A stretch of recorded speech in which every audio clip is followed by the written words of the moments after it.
The पॉलीबस, राजनीतिक गलियारों की आवाज जो कानों को चुभती है लेकिन प्रगति पथ का मार्ग सुनिश्चित करती है। नमस्कार।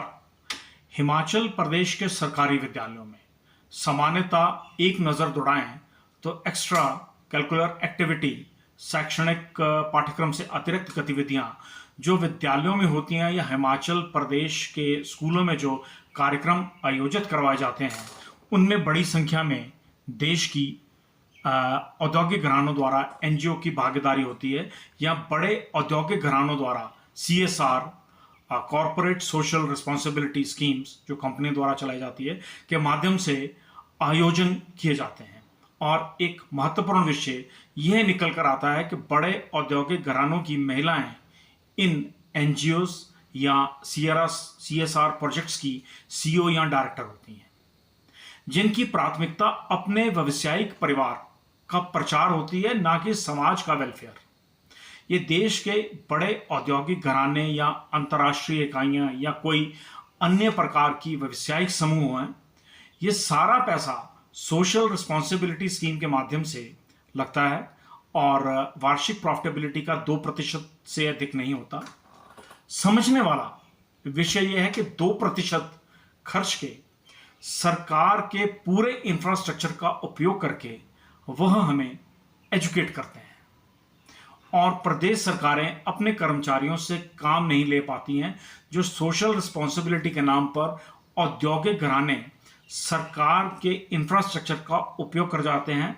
वह बाद में सरकार के कर्मचारियों को प्रोत्साहन के नाम पर एक पार्टिसिपेशन प्रमाण पत्र थमा देते हैं और सरकार के बड़े अधिकारी सचिवालय में बैठकर प्रतिवर्ष कुर्सी तोड़ते हैं। एनजीओ की दास्तां और भी जबरदस्त है। आधे अधिकारियों व सेक्रेटरियों की धर्मपत्नियां इन्हें चाहती हैं। केंद्रीय योजनाओं के पैसे से यह स्वयं ही बजट बनाते हैं, स्वयं ही अप्रूव करते हैं और कुछ एक एनजीओ को तो अगर वहां से कमी रह जाए तो सीआरएस के माध्यम से धन उपलब्ध करवा लेते हैं और 20 से 50% की प्रॉफिटेबिलिटी स्वयं जनरेट कर लेते हैं। सरकारों को समझ क्यों नहीं आता, कहना मुनासिब नहीं होगा। सरकारों को सब कुछ समझ आता है, मुझ जैसों से और मेरे श्रोताओं से अधिक समझ आता है, लेकिन बिना कुछ किए जब जेब में कुछ आता है तो यह शायद हमें समझ नहीं आता है। सीएसआर के माध्यम से आखिर विद्यालयों में बच्चों के लिए सरकारें वाहन सुविधा क्यों नहीं मांगती? उन्हें दिन में भोजन करने के लिए, मिड डे मील के लिए डाइनिंग हॉल्स क्यों नहीं मांगती? एक बेहतर कटलरी क्यों नहीं मांगती?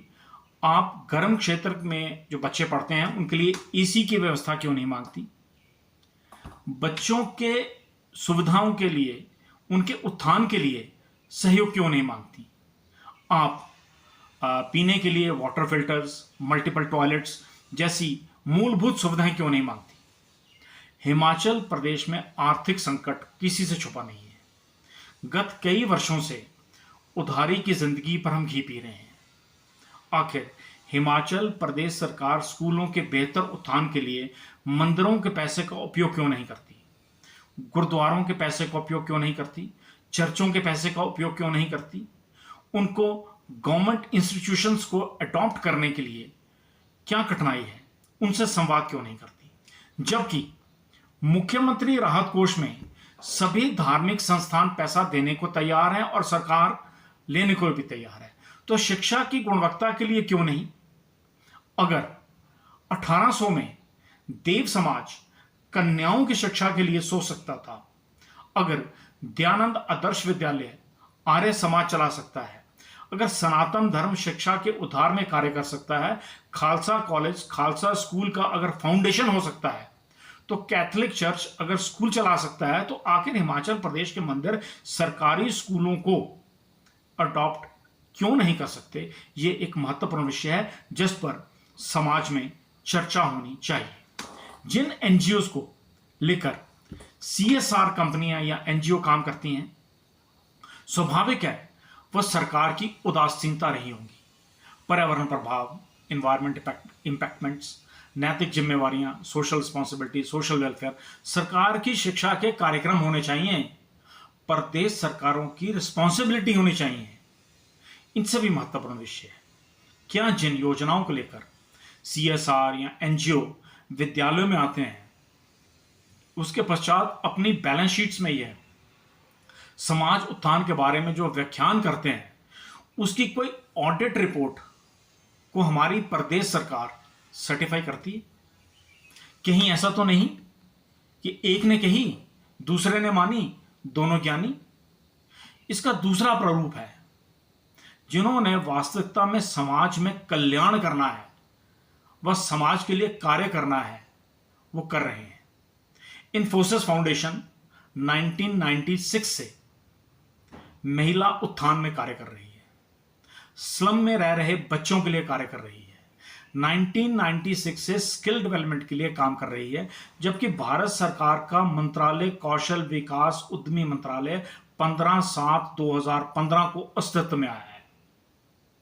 यानी कि लगभग 19 साल बाद जिन्होंने काम करना है, उन्हें सरकारों के सहयोग की आवश्यकता नहीं है, सरकारों को उनसे सीखना पड़ता है। जबकि शिक्षा क्षेत्र में NGO का अंतरराष्ट्रीय स्तर पर विवाद है, उनकी भूमिका पर प्रश्न चिन्ह है, क्योंकि यह राष्ट्र की मुख्य धारा से कार्यरत नहीं है, वेस्टर्न कल्चर से प्रभावित होकर कार्य करते हैं। यह इल्जाम नहीं है, अध्ययन है। आप रिसर्च करेंगे तो आप भी स्वयं खोज लेंगे। अंत में मैं केवल इतना कहना चाहता हूं, मेरा प्रदेश के शिक्षा मंत्री के कार्यालय के प्रति पूरा विश्वास और सम्मान है, लेकिन रोहित ठाकुर जी एक नेक व्यक्ति हैं, परंतु अगर आपका कार्यालय, आपके सहकर्मी और संस्था का उपयोग कोई दूसरा कर जाए, तो क्या आपको उस कार्यालय में बैठने का नैतिक अधिकार है? रोहित जी को स्वयं इस पर विचार करना चाहिए। जी, अगर मेरा प्रयास आपको अच्छा लग रहा है तो कृपया इस चैनल को लाइक, सब्सक्राइब, शेयर और कमेंट ऑन वीडियो अवश्य करें। धन्यवाद। बात करेंगे तीसरे एपिसोड में हिमाचल प्रदेश के उच्च शिक्षा के संदर्भ में। नमस्कार।